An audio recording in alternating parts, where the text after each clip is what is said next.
আসসালামু আলাইকুম। জীবন সংসার আরেকটা নতুন ব্লগে আপনাদেরকে স্বাগত। আশা করি সবাই অনেক অনেক অনেক ভালো আছেন। আমি আল্লাহর রহমতে অনেক ভালো আছি।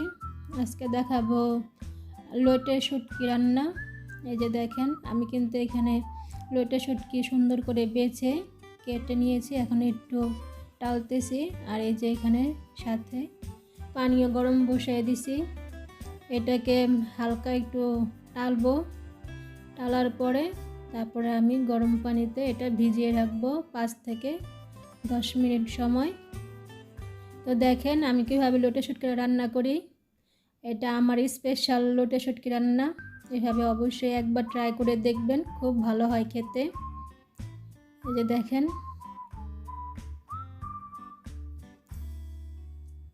এটা আমার টালা হয়ে গেছে, প্রায় পানিও গরম হয়ে গেছে। এই যে বাটিতে ঢেলে নিয়েছি শুটকিটা। এখন গরম পানি দিয়ে দিলাম। এখানে গরম পানিতে 5 থেকে 10 মিনিট পর্যন্ত আমি ভিজিয়ে রাখবো। তারপরে এটাকে আমি সুন্দর করে ধুয়ে ক্লিন করে নিব।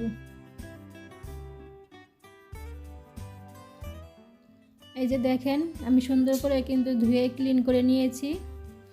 তারপরে এটাকে আমি তেলের মধ্যে ভাজতেছি। তেলের মধ্যে এটা আমি হালকা লাল লাল করে ভাজবো। আমি এইভাবেই লোটে শুটকি রান্না করি।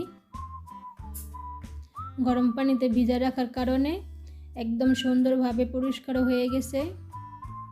এই যে দেখেন, আমি কিন্তু ভেজে নিয়েছি আর একটু থেতো করে নিয়েছি।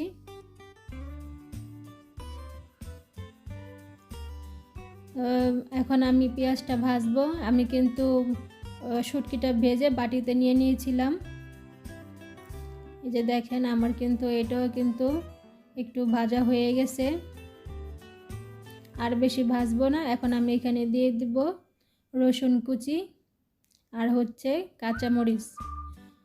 যতটুকু পেঁয়াজ নিব অতটুকুই আমি রসুন দিব। যতটুকু পেঁয়াজ নিয়েছি ততটুকু আমি রসুন নিয়েছি। এই যে দেখেন, এটা কিন্তু আমি ভাজতেছি। এটা আমি একটু লাল লাল করে ভাজবো। এই যে দেখেন, আমার কিন্তু প্রায় ভাজা হয়ে গেছে। আমি কিন্তু মিডিয়াম আঁচে এই পুরোটা রান্না শেষ করব। এখানে পানি দিয়ে দিলাম কষানোর জন্য। এখন আমি একে একে সমস্ত মশলা দিয়ে দিব। আমি একটু ঝাল ঝাল খাবো, তাই কাঁচামরিচটা কিন্তু একটু বেশি দিয়েছি। এখন দিয়ে দিলাম আদা রসুনের পেস্ট। একটু নাড়াচাড়া দিয়ে দিলাম।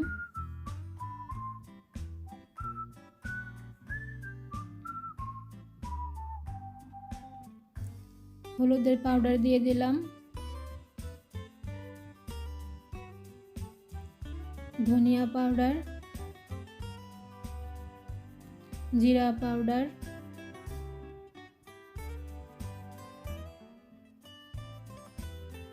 মরিচের পাউডার,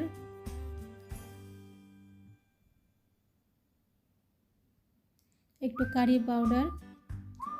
আর লবণটা কিন্তু আমি আগে দিয়ে দিছি।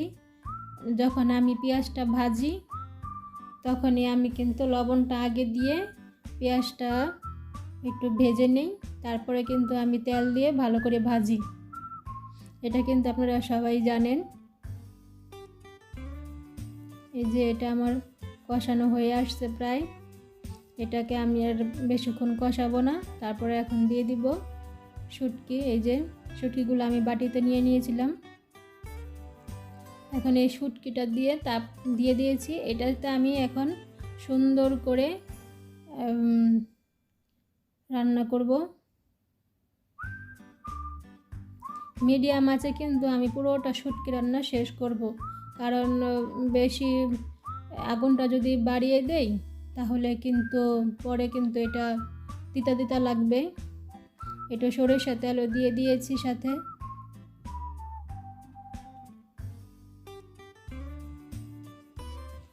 আমি পুরোটা রান্না মিডিয়াম আঁচে শেষ করব। আর এটা অনবরত লাড়তে থাকবো, কারণ একটু নিচে লেগে গেলেই খেতে কিন্তু ভালো লাগে না। আমি এইভাবেই রান্না করি। এই যে দেখেন আমার এটা ফাইনাল লুক, কেমন হয়েছে অবশ্যই বলবেন। আর এইভাবে কিন্তু বাসায় একবার হলো ট্রাই করবেন, এভাবে রান্না করে খেতে কিন্তু খুব খুব মজা হয়। তো ভালো থাকবেন, সুস্থ থাকবেন, নিরাপদে থাকবেন। আসসালামু আলাইকুম।